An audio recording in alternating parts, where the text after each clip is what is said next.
Gente, boa noite.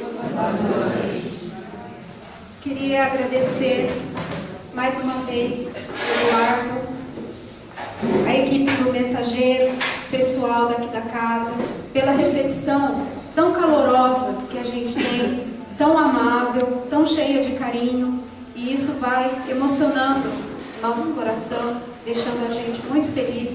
Então só tenho a agradecer. Hoje eu estou aqui pela USE, União das Sociedades Espíritas de Americana, Nova Odessa e Sumaré, fazendo essa escala, esse rodízio de palestras, onde o palestrante de uma casa vai na outra e assim a gente vai se integrando, se conhecendo cada vez mais. O tema de hoje, eu quero ser feliz. Eu quero ser feliz. Né, Eduardo? Né, Belzinha? Né, Seição? Né, Socorro? Né, Zê? Né, pessoal? Eu quero ser feliz. Se eu chegasse aqui e perguntasse, quem quer ser infeliz? Ou então, alguém falasse assim, nossa, o meu desejo é ser infeliz. Isso é absurdo, né? Não dá pra gente conceber um absurdo desses. Então, eu quero ser feliz. Eu quero ser uma pessoa alegre. Eu quero ser uma pessoa cheia de vida. Eu quero ser alguém que possa dar alguma coisa ao próximo e assim preencher o meu coração. Então, por que eu quero ser feliz? A gente tem visto muitas palestras, muitas conversas, muitos estudos em torno da felicidade, porque é um tema que está sempre presente, né, nas rodinhas, nos grupos de estudo. É um tema que os palestrantes falam muito sobre a felicidade. E a gente vê Em Busca da Felicidade, O Segredo da Felicidade, Como Buscar a Felicidade. Até poderia colocar algo assim, como eu faço para ser feliz, o que é preciso para ser feliz. São vários temas que poderiam ser usados. Mas, quando a gente fala, eu quero ser feliz, a história muda. Porque a bola passa para as nossas mãos. E realmente, a forma da gente ser feliz está nas nossas mãos. Por isso, o tema, eu quero ser feliz. E para a gente conseguir isso, tem que querer. Tem que querer. Não tem mágica. A gente precisa querer ser feliz também. Então vamos lá? Por quê, né? Eu quero ser feliz. Para a gente ser feliz, a gente precisa de algumas coisinhas, algumas condutas, algumas reflexões. E eu convido a uma reflexão muito interessante. A vida. O que é a vida? Vamos compreender a vida? Tentar entender? Tem algo interessante que diz que a gente compreende alguma coisa quando a gente entende o que é, para que serve e como funciona. Então, o que é a vida? Para que serve? Por que eu estou aqui? E como funciona? Ou melhor, como seria a forma de eu viver melhor? E para a gente fazer essa reflexão junto, eu gostaria de trazer uma música muito conhecida.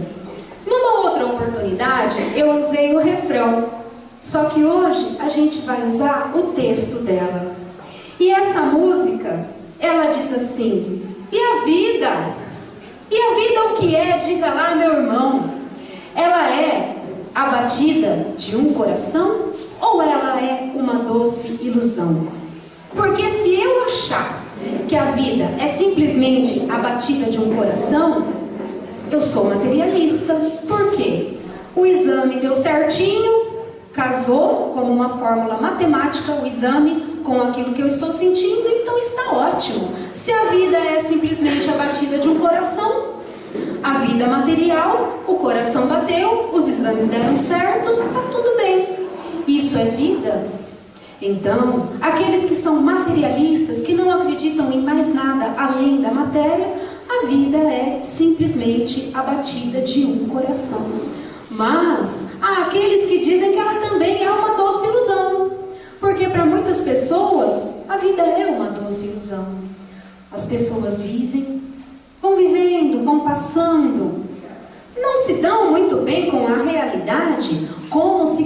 entrasse em um mundo paralelo e nele acreditasse, vivesse daquela forma, então ela pode ser também uma doce ilusão.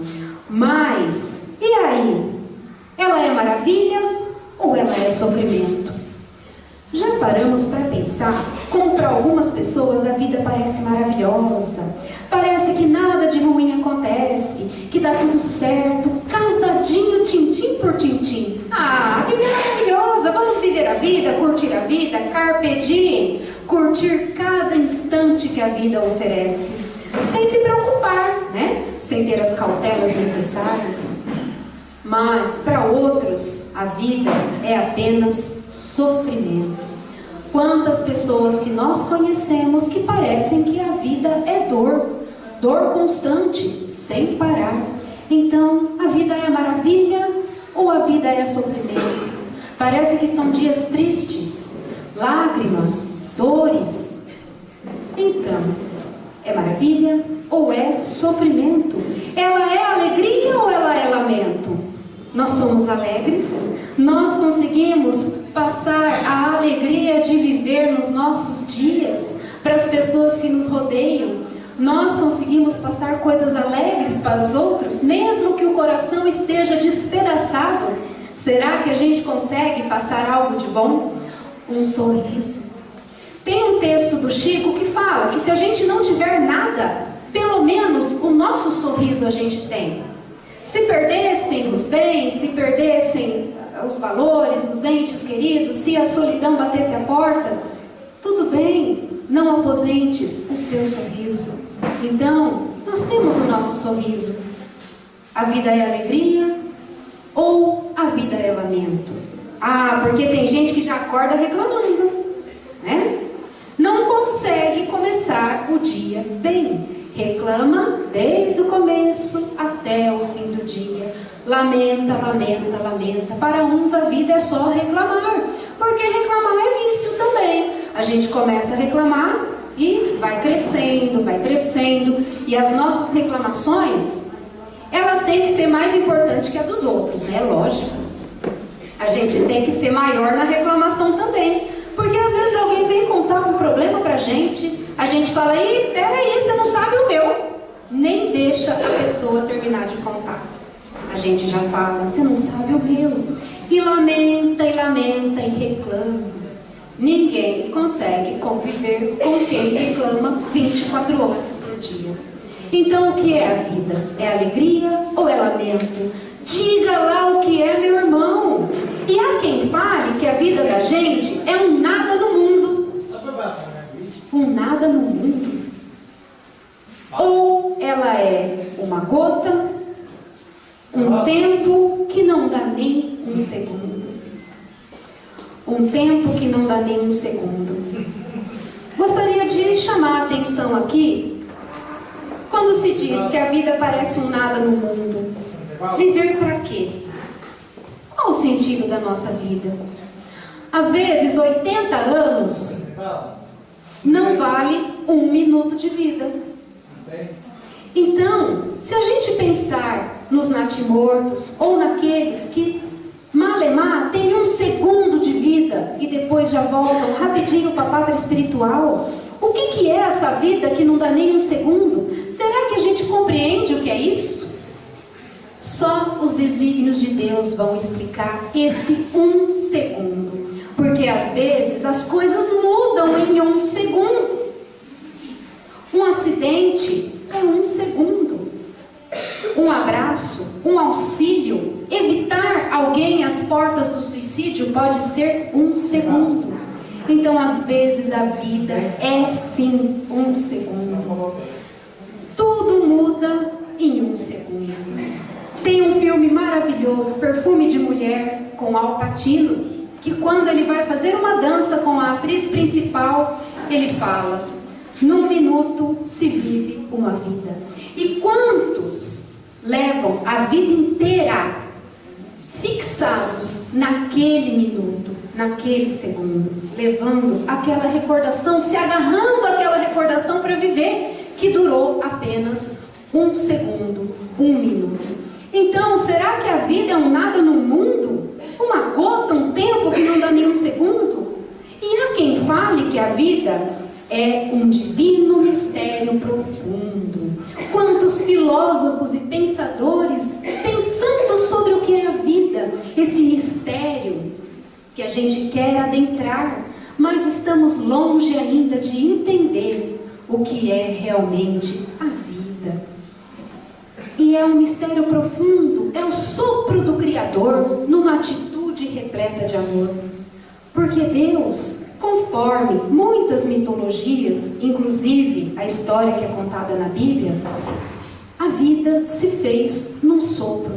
E Deus, nosso Pai, pegou o barro, moldou a sua imagem e semelhança e soprou nas narinas.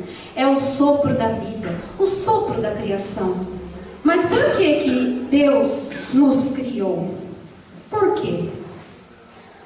Simplesmente por amor, numa atitude repleta de amor.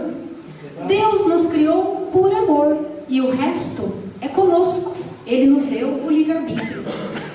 Então, você diz que a vida é luta e prazer. Ele diz que a vida é viver. Ela diz que o melhor é morrer. Ora, para uns é luta. Há aqueles que não conhecem outra situação senão a luta. Ou é prazer. Há aqueles que não se importam, que querem apenas gozar a vida em atitudes inconsequentes. Outra diz que é melhor morrer, pois amada não é e o verbo é sofrer. Quantas pessoas carregam no coração a tristeza, a melancolia, perdem a vontade de viver, querem ir embora. Quantas pessoas querem fugir de si mesmas porque dizem que a vida, melhor é morrer, porque apenas é sofrimento, o verbo é sofrer. Então, eu só sei que eu confio na moça, e na moça eu ponho a força da fé, pois somos nós que fazemos a vida, como der, ou quiser, ou puder.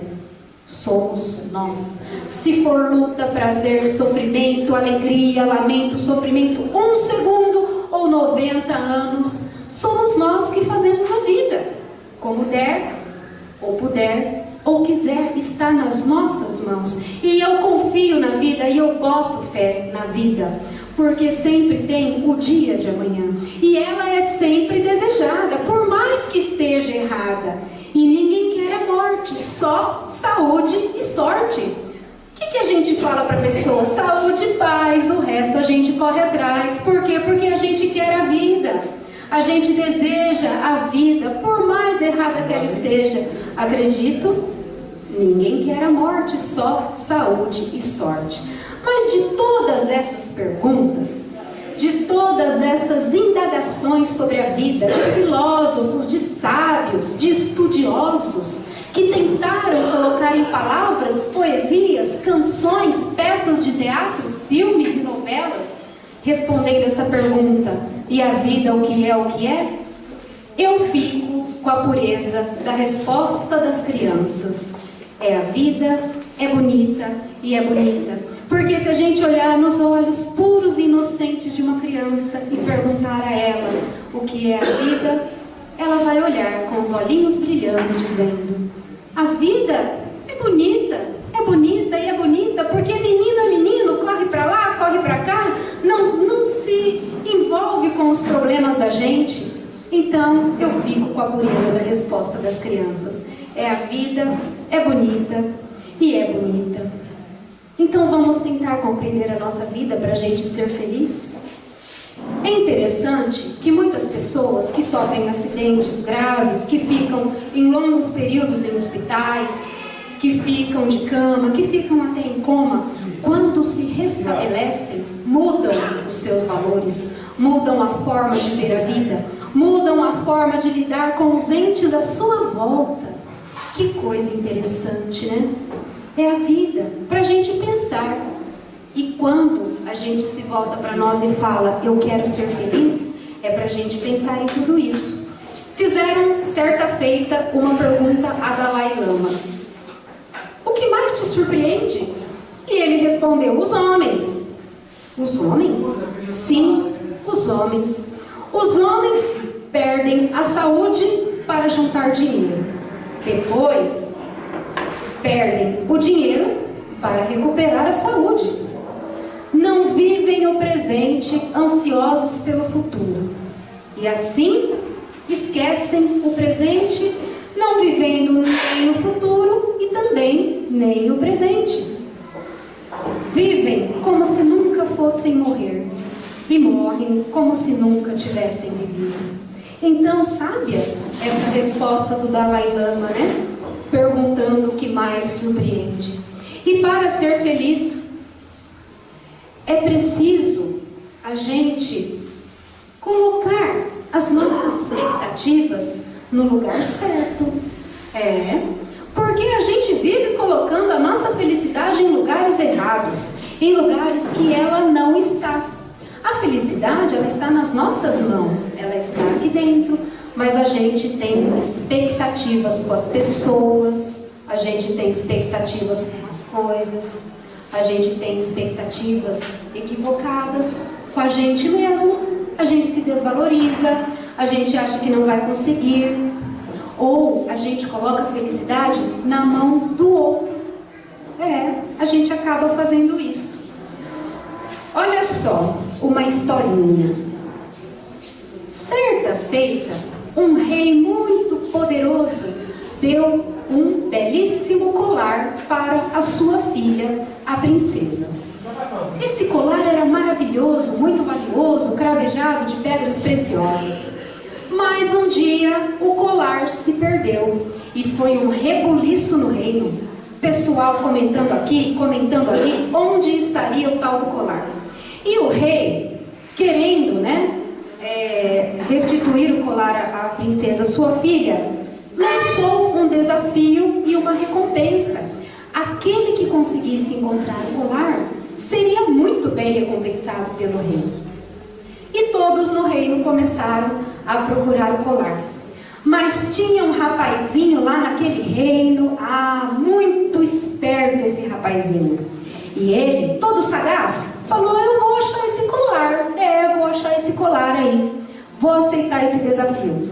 E começou a revirar o reino de ponta cabeça. Olhava por aqui, olhava por ali, tentava em lugares que ninguém tinha pensado ainda. Até que ele já fazia dias procurando, estava querendo, desistir. Ele foi na beira de um lago. O lago não era lá aquelas coisas, não. O lago tinha o esgoto da cidade.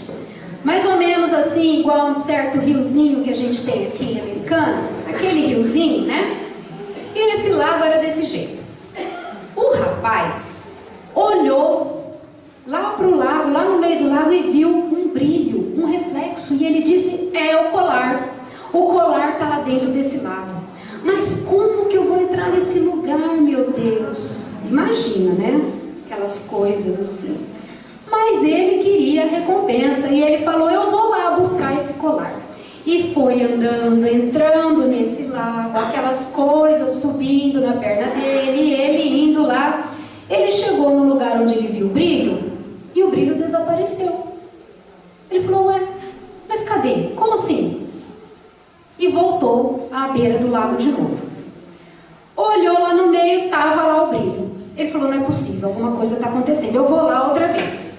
E foi outra vez. Mas aí o brilho tinha sumido. Ele voltou para a margem do lago e o brilho voltou.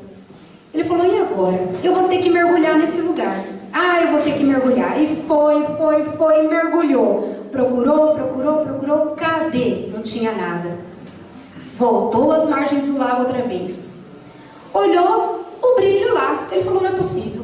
Nisso, ele já estava todo enlameado, todo sujo, porque esse lago era um esgoto, parecendo um certo riozinho daqui, todo sujo. E vinha vindo um velhinho. O velhinho olhou para ele e falou assim: mas o que é isso? Por que você está desse jeito? E ele contou, falou assim: você está vendo aquele brilho lá? Eu vou até lá no meio, mergulho, já procurei, já mergulhei, já mexi, remexi e nada. Eu volto para cá, o brilho volta. Eu vou lá, desaparece.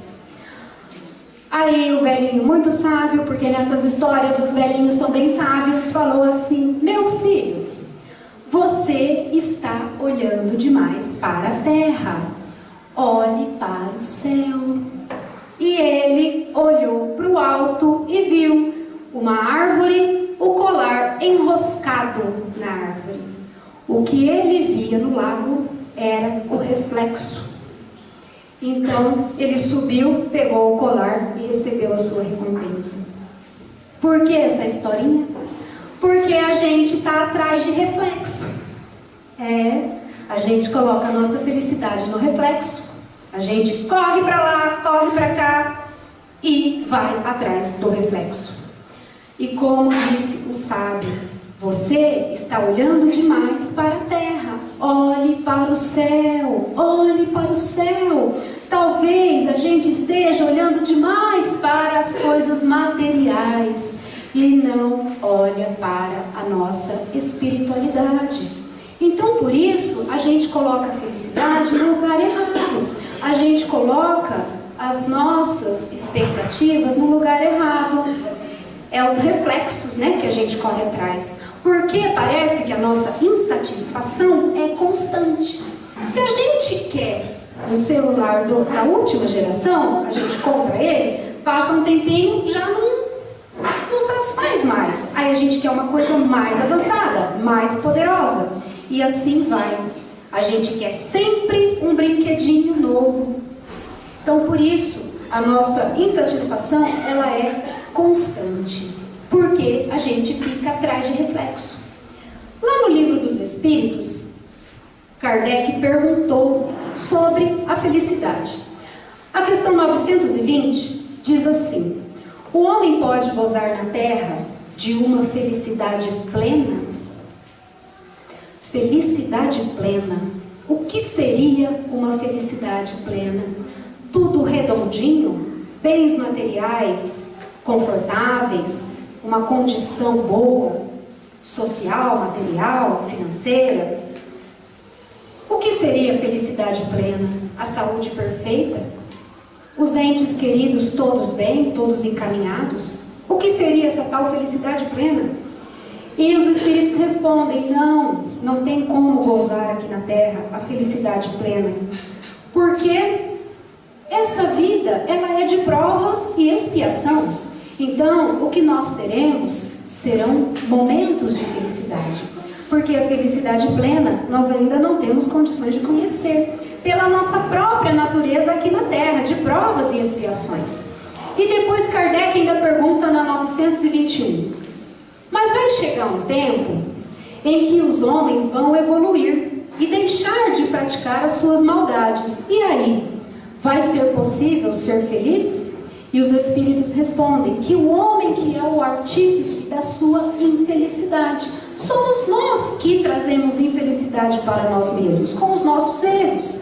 Então, consequentemente, quando a gente evoluir, esses erros vão diminuindo e aí a gente vai conseguir alcançar essa felicidade. A nossa felicidade, ela é relativa ao nosso estado evolutivo. Então, isso significa que é para a gente fazer o melhor, para a gente conseguir mais momentos relativos de felicidade. Olha só como o Livro dos Espíritos é sábio, né? Quando a gente tem dúvida, vamos estudar o Livro dos Espíritos. Quantas coisas maravilhosas, quantas orientações os Espíritos nos deram nessa obra fantástica de Kardec. E como nós gostamos muito de ditado popular, tem aquele assim: não tenho tudo que amo, mas eu amo tudo que eu tenho. Vamos pensar nisso? Para a gente valorizar tantas coisas maravilhosas que a gente tem, porque a gente almeja reflexo e não vê a realidade que está nas nossas mãos. Olha só que curioso. Lá no meio de Minas Gerais, né, um estado simpático que a gente gosta de brincar bastante, tinha um batateiro. Estava lá com as suas batatinhas na sua lavoura. E ele estava cansado da vida, né? Fica lá, naquela vidinha simples, sempre igual, estava cansado.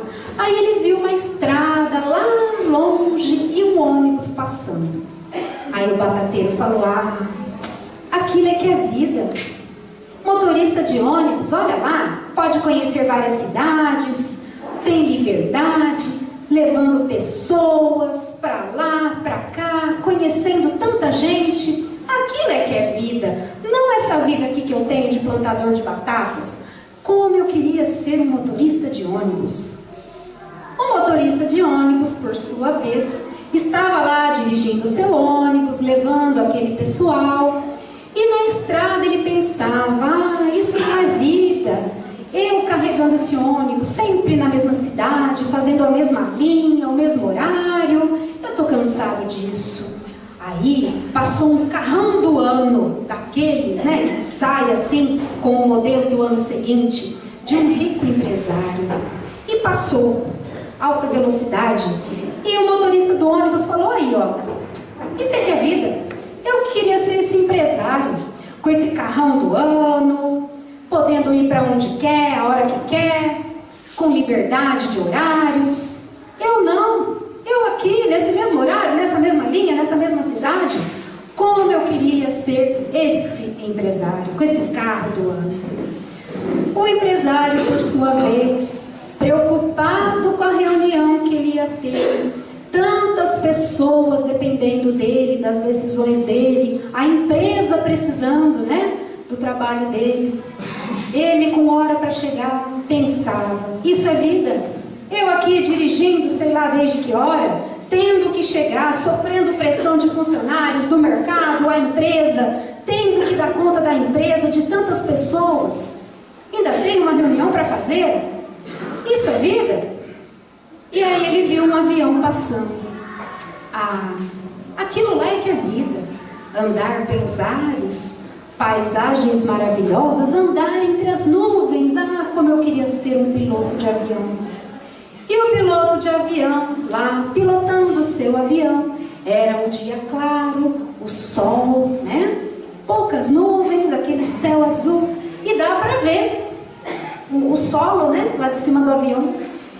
E o piloto pensando na sua vida: isso é que é vida, eu aqui dentro desse avião, não tenho horário para nada também, vivo aqui, malemar, passo tempo com a minha família. E ele olhou para baixo, quem ele viu? O batateiro. Ele falou: ó, como eu queria ser um plantador de batatas, aquilo é que é vida, a vida simples no campo, contato com a natureza. Como eu queria ser um plantador de batatas. Mas essa história não é com a gente, viu? Não é com a gente. Porque nós, será que a gente quer ser quem a gente é hoje?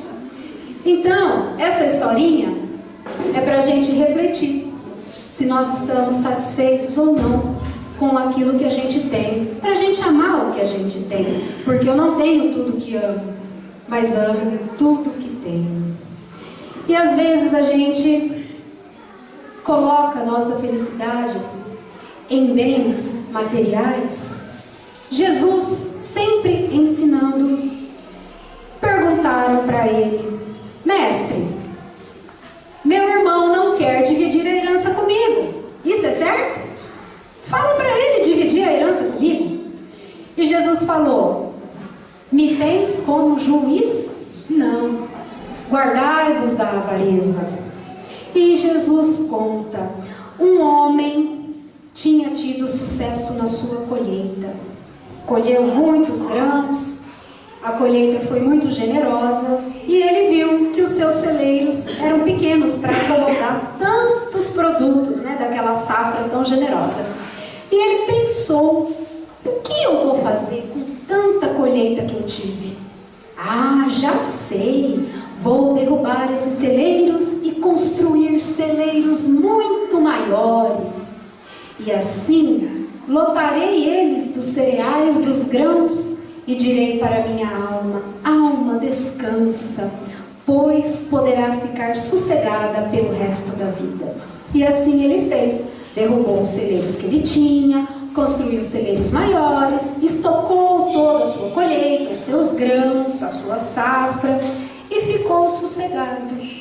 Mas, tolo, ainda esta noite virão buscar a sua alma. Para quem deixará a sua colheita? Porque a gente não sabe o que vai acontecer amanhã, né? Vai que é hoje. Vai que é hoje. A gente não sabe. Então, Jesus sempre nos ensinando. E como lidar, né, com esses bens materiais, com essa vida desenfreada que a gente tem, essa vida de tantas ilusões, de tanta competição, de tanta pressão? Como lidar com isso? Como lidar com esse materialismo que faz com que a gente esqueça da espiritualidade maior e continue correndo atrás de reflexo? Como lidar com isso? Ora, Jesus estava em meio à multidão. Muitos fariseus, saduceus, muitas pessoas seguindo Jesus. E, dentre essa multidão, tinham aqueles que queriam que o mestre entrasse em contradição. E chegaram para Jesus, oprimidos nos impostos, né, que Roma oprimia o povo através da cobrança de impostos. O povo não aguentava mais. E, astuciosamente, perguntaram a Jesus: Mestre, é lícito pagar impostos a César? Jesus, conhecendo a maldade deles, a malícia daqueles corações, sabendo que o estavam testando, queriam que ele entrasse em contradição, disse: Dá-me a moeda que paga os impostos. E o homem deu a Jesus uma moeda. Ele pegou a moeda e mostrou: De quem é essa efígie e essa inscrição? Responderam: De César. Jesus: Pois bem, dai a César o que é de César e a Deus o que é de Deus. O que significa isso? É claro que nós temos que trabalhar, que progredir. Nós precisamos dos bens materiais. Precisamos para nós evoluirmos também. Temos os compromissos aqui, terrenos, compromissos sociais, compromissos com a família, a própria casa espírita, a nossa sociedade. Nós temos compromissos e obrigações com essa sociedade, as leis civis. Mas que a gente não viva só para isso e que a gente dê o devido valor aos bens espirituais. Porque disse Jesus: buscai primeiro as coisas do alto, o reino de Deus, e todo o resto será acrescentado.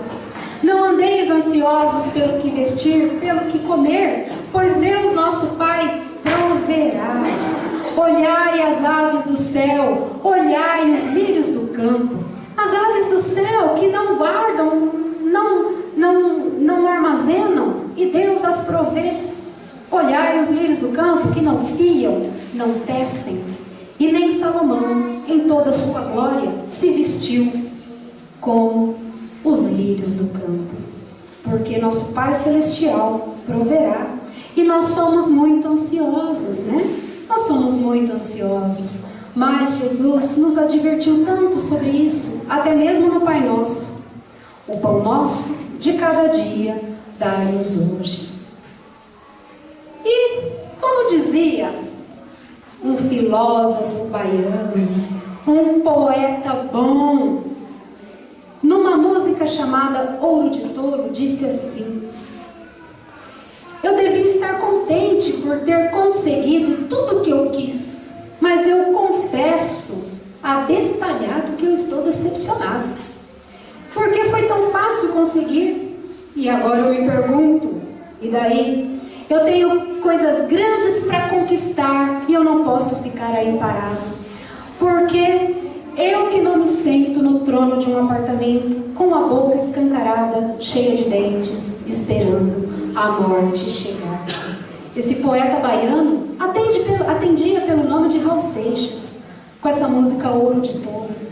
Ouro de tolo, o reflexo do colar. A César o que é de César, os celeiros lotados. Quantas advertências nós temos? Onde estamos colocando a nossa felicidade? Onde estamos colocando as nossas expectativas. Onde estamos colocando a nossa vida, porque eu quero ser feliz, sou eu que tenho que querer. Não posso colocar a obrigação para o outro de me fazer feliz. Eu só vou estar feliz se tal pessoa estiver feliz. Eu só estou bem se tal pessoa ficar bem. Então, por favor, pessoa, fique rico, né? Então, a gente faz isso, coloca na mão do outro uma responsabilidade, uma incumbência que é nossa, porque eu tenho que querer ser feliz. São as minhas escolhas. Nosso Pai Celestial nos deu o livre-arbítrio para viver aqui nesta terra, nesta vida, neste campo de luta, de prova e expiação, as escolhas que me levam à felicidade que eu posso ter aqui. O que é a felicidade que eu posso ter aqui? Quando se abre um exame e vê que está tudo bem, ou quando se abre um exame positivo de gravidez, ou a formatura de um filho, o casamento, quando a criancinha vem correndo, sorrindo para a gente nos abraçar. Tudo isso é a felicidade que nós temos. Todas essas pequenas coisas nos trazem grandes alegrias, mas a gente precisa ter olhos de ver e ouvidos de ouvir. Jesus falava muito, tenha olhos de ver, né?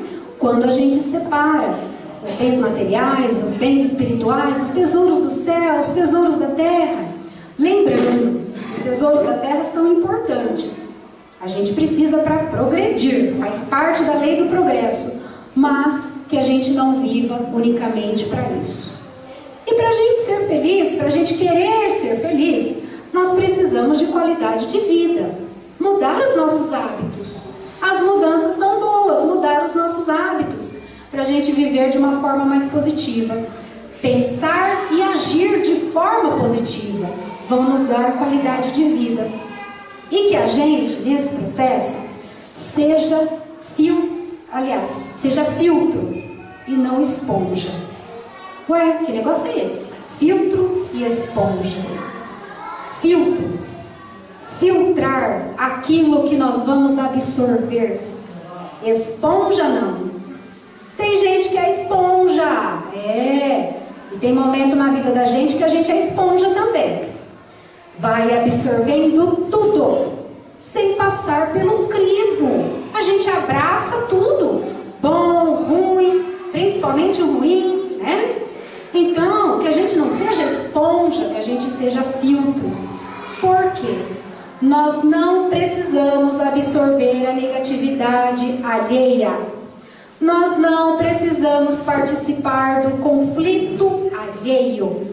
As escolhas das outras pessoas são delas. Tem coisas que não cabem a nós. Então, que a gente seja filtro e não esponja, para termos essa qualidade de vida, esse agir e pensar positivamente. Senão a gente absorve tudo de ruim, tudo de conflituoso, tudo de negativo. E por que a gente vai abraçar uma coisa que não nos cabe? Não nos cabe.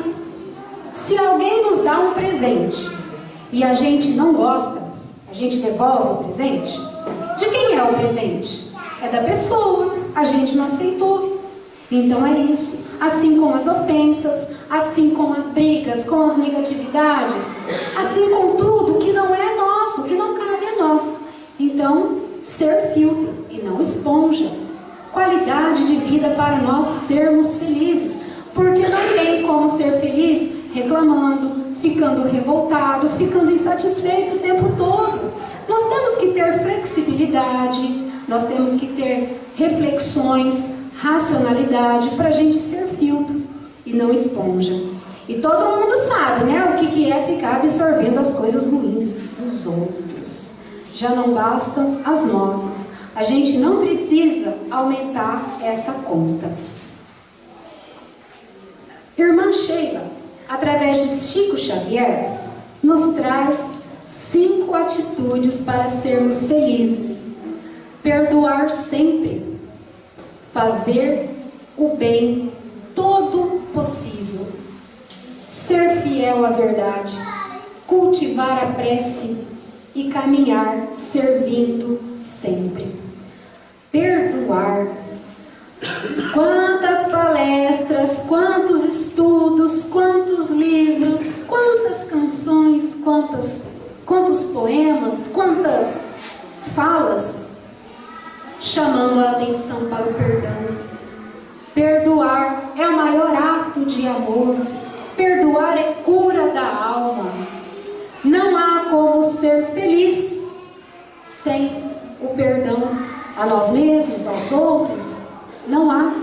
Então a primeira atitude que a irmã Sheila nos traz: perdoar sempre. A gente está calejado de ouvir sobre o perdão, mas não é suficiente. E a gente sabe o quanto de tristeza a falta de perdão nos traz. Fazer todo o bem possível, em todos os lugares que a gente estiver, com todas as pessoas que a gente conversar. Vamos ver o que a gente pode fazer para o bem acontecer. Vamos ver o que a gente pode fazer para o bem se propagar. Que a gente não seja omisso, não. Que a gente coloque ali a nossa parcela de boa vontade. A vida está aí. É uma escola cheia de oportunidades para a gente contribuir para que o bem aconteça. Quando a gente faz uma coisa legal, a gente fica feliz, né? A gente fica. Dá aquela sensação de bem-estar. Então vamos fazer isso todas as vezes que for possível. E quando que é todas as vezes que for possível? Ora, o tempo todo. Porque as formas de se fazer o bem são infinitas. Ao outro e a nós mesmos. Ser fiel à verdade. Verdade. Que verdade é essa? A nossa verdade, a nossa consciência. Jesus disse: conhecereis a verdade e a verdade vos libertará. A nossa verdade, ser verdadeiros conosco, ser francos conosco. Do que a gente precisa? Quem a gente é? O que a gente está fazendo bem para nós mesmos? A vida que estamos levando está nos fazendo felizes? Estamos fazendo ao outro o que gostaríamos que fosse feito para nós? Não estamos fazendo o que nós não gostaríamos que o outro nos fizesse? São reflexões que vão nos levar à nossa verdade. Quem a gente é? Então vamos ser fiéis a isso. Disse Jesus: que o sim seja sim, que o não seja não. O nosso posicionamento perante a vida, a nossa posição, né? E cultivar a prece. A prece. Antes de começar a reunião, nós temos as canções maravilhosas da Mari e do Paulo. Essas canções, elas são uma prece. Depois tivemos a música e a fala da Socorro, uma prece doce, preparando o ambiente, vibrando aqui dentro.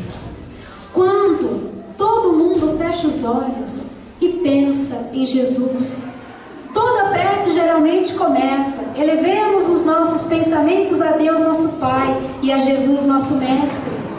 Cultivar a prece, por quê? Para mantermos a sintonia com os nossos amigos espirituais, com esses irmãos abnegados que estão nos orientando, que estão nos ajudando sempre, que tem aquele conforto para o nosso coração nas horas de dor. E se a gente não cultivar a prece, a gente não chega até eles.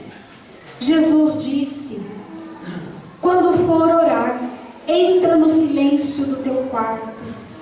O mestre não estava falando para a gente se trancar no quarto. Entra no silêncio do teu quarto, dentro de nós mesmos. Fala com o Pai Celestial que te ouve.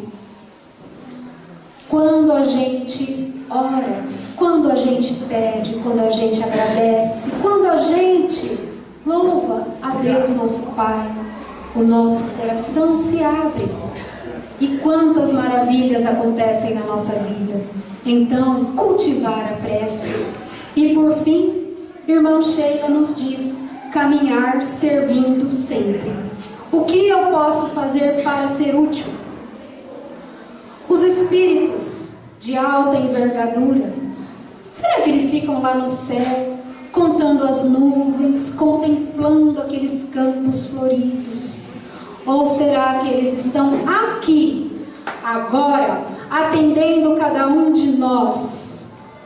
E isso é o céu para eles. Quando eles nos atendem nas nossas necessidades e a gente deixa. A gente também tem que deixar. Então, se perguntarmos para Bezerra de Menezes, para André Luiz, para Madre Teresa, para tantos expoentes da doutrina espírita e também da humanidade, seja de que religião for, onde é o céu? O céu é aqui, com a gente, trabalhando, construindo, auxiliando, reformando vidas, transformando corações. Mas eu ainda sou tão pequeno, o que eu posso fazer? Não importa, sempre vai ter um lugarzinho para a gente servir e trabalhar, porque que a gente entenda o que é a alegria de servir, e isso nos traz felicidade, nos traz momentos de felicidade, a alma fica leve. Então sigamos o conselho da irmã Sheila: perdoar sempre, fazer todo o bem possível, ser fiel à verdade, cultivar a prece e servir onde pudermos. Jesus nos disse que para sermos felizes é preciso amar. Amar a Deus, amar ao próximo, amar a si mesmo. Mas que amor é esse? É aquele amor que a gente acha que tem? Aquele amor egoísta? Não. É o amor verdadeiro. O amor que faz com que a gente dê de si aquilo que a gente tem para o outro. Quanto mais amor a gente tiver aqui, mais condições a gente vai ter de dar para o outro. Então, lembrando das palavras de Jesus, de tudo aquilo que Ele nos ensinou, de toda a sua simplicidade, de toda a profundidade das palavras do Evangelho, vamos terminar de uma maneira simples? Eu quero terminar com uma pergunta. Afinal, o que é preciso para ser feliz? Já que eu quero ser feliz, né? O que é preciso eu fazer? Eu acho que a resposta pode vir de uma musiquinha que muitos de nós ouvimos quando era criança, ou numa escola, numa roda, e que a gente tem certeza que vai sair daqui com ela na cabeça. Um dia, uma criança me parou, olhou-me nos meus olhos a sorrir, caneta e papel na sua mão, tarefa escolar para cumprir, e perguntou no meio de um sorriso o que era preciso para ser feliz. Ora, amar como Jesus amou, sonhar como Jesus sonhou, pensar como Jesus pensou, viver como Jesus viveu, sentir o que Jesus sentia, sorrir como Jesus sorria. E ao chegar no fim do dia, eu sei que vocês, nós seríamos muito mais felizes. Então, eu quero ser feliz e eu vou ser feliz. Obrigada, gente.